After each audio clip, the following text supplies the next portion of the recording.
తన భర్తతో సమాధానంగా ఉంటుంది, తన బిడ్డలతో సమాధానంగా ఉంటుంది, ఇరుగు పొరుగు వారితో సమాధానంగా ఉంటుంది. మాట మంచితనంగా మాట్లాడుతుంది, తగాదలు పెట్టుకోదు. ఈమె ఎవరంటే జ్ఞానవంతురాలు. జ్ఞానం కలిగిన ప్రతి స్త్రీ ఈ విధమైనటువంటి పనిలో ముందుకు వెళ్తూ ఉంటుంది.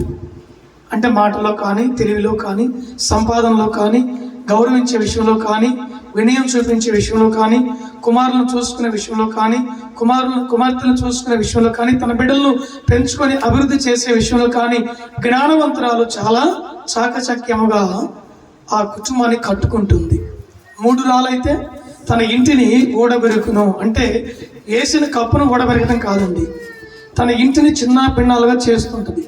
ఎందుకంటే ఉదయం లేచిన దగ్గర నుంచి భర్తతో గొడవే, పిల్లలతో గొడవే, ఏ తెల్లన్నా పొరిగింటి ఆమె వచ్చి మాట్లాడితే ఆమెతో గొడవే. ఎందుకంటే ఈమె మూఢురాలు, అంటే మూర్ఖురాలు.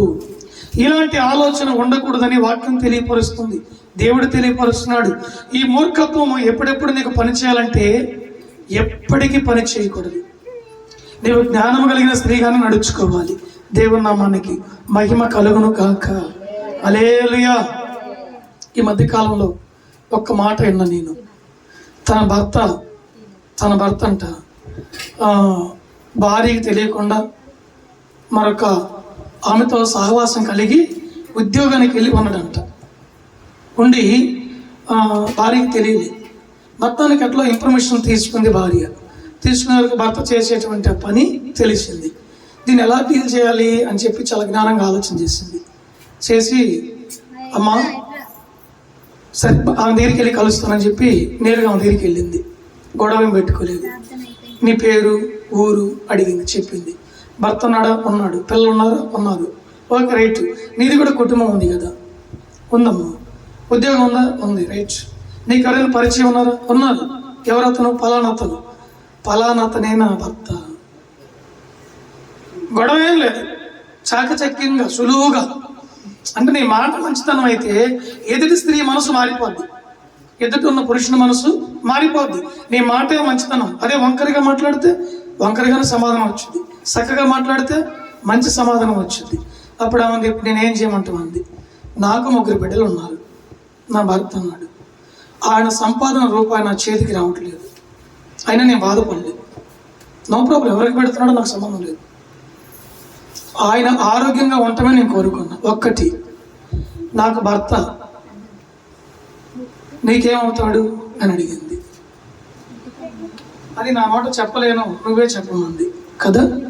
తాళిగట్టి చేసుకున్నవాడే భర్త అవుతాడు, తర్వాత మరొక వ్యక్తి అవుతాడు నీకు. కాబట్టి ఇన్నాళ్ళు ఉపయోగించుకున్నాను నా భర్తని, ఈరోజు నుంచి విడిచి వెళ్ళిపోమంది.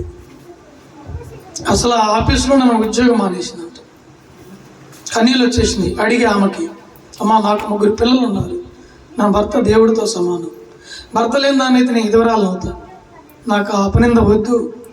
కాబట్టి నా భర్తకి నీవు దూరం అయితే నా భర్త నాకు దగ్గర అవుతాడని చెప్పి దండం పెట్టింది. కన్నీళ్ళు వచ్చింది. ఎదుటి తల్లి కూడా కన్నీళ్ళు వచ్చింది. నిజమే కదా. ఇప్పుడు అదే నా భర్త కూడా ఇలాంటి పని చేస్తే నేను కూడా కదే కన్నీళ్ళు పెట్టాలి కదా.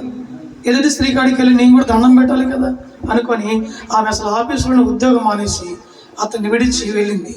ఆ నెంబర్ తీసి పడేసింది, ఆ యొక్క ఫోను తీసి పడేసింది. అక్కడి నుంచి కనెక్షన్ కట్ అయిపోయింది. ఆ తర్వాత తన భర్త వచ్చాడు. వచ్చిన భర్తకి చక్కగా వేడి నీళ్ళు పెట్టింది, స్నానం చేయించింది, వేడివేడి అన్నం పెట్టింది, మంచి వస్త్రాలు ఇచ్చింది, ఫ్యాన్ వేసింది, ప్రశాంతంగా పండుకోమంది. ఎందుకంటే డ్యూటీకి వెళ్ళి వచ్చాడు కదా, ఏం అతను డిస్టర్బ్ చేయలే, నిద్రపోమంది. ఆ రోజుల్లో నిద్రపోయాడు. 2వ రోజు ఉదయాన్నే వెళ్ళి ఎలా ఉంది, ఆరోగ్యం బాగుందో? బాగుంది. మళ్ళీ వెళ్తావు? డ్యూటీకి వెళ్తాను. రైట్, మంచిది. రేపటి నుంచి డ్యూటీకి వెళ్ళి నేరుగా ఆఫీసు ఇంటికి వచ్చేసి అంటే నీకు ఎలాంటి పనులు లేవని అనుకుంటా అని చెప్పింది. ఆలోచన చేశాడు. నిజమే కదా. ఏ మంత్రం వేసిందో, ఏం మాయ చేసిందో. నిజమే కదా. నెంబర్ కట్ అయింది, మనిషి కట్ అయింది, ఫోన్ కట్ అయింది, మాట కట్ అయింది, అసలు మనిషి కనిపించకుండా పోయింది. ఏ మంత్రం వేసిందో అని చెప్పి అనుకున్నాడు మనసులో. మళ్ళీ హెచ్చరించాలి భర్తతో, ప్రశాంతంగా ఇదే టయానికి నీళ్లు పెడతా, గుడ్డలు ఇస్తాను, అన్నం పెడతాను, మంచమైన ప్రశాంతంగా వండుకో. మనకు 3 పిల్లలు ఉన్నారు, చదువుకుంటున్నారు, వారి భవిష్యత్తు మన మీద ఆధారపడి ఉంది, మనమే బాధ్యత వహించాలని చెప్పి భార్య చక్కగా ప్రేమగా చెప్పింది. చెప్పిన వెంటనే ఎన్నుకున్నాడు, అర్థమైంది, అన్ని కనెక్షన్లు కట్ చేసింది, నాతో ప్రేమగా చెప్పింది అనుకున్నాడు. నేరుగా మన ఏమంటారు ఆఫీస్కి వెళ్ళాడు, తన డ్యూటీ తను చేసుకుంటూ తిరిగి వచ్చి తన కుటుంబాన్ని తను కట్టుకున్నాడు.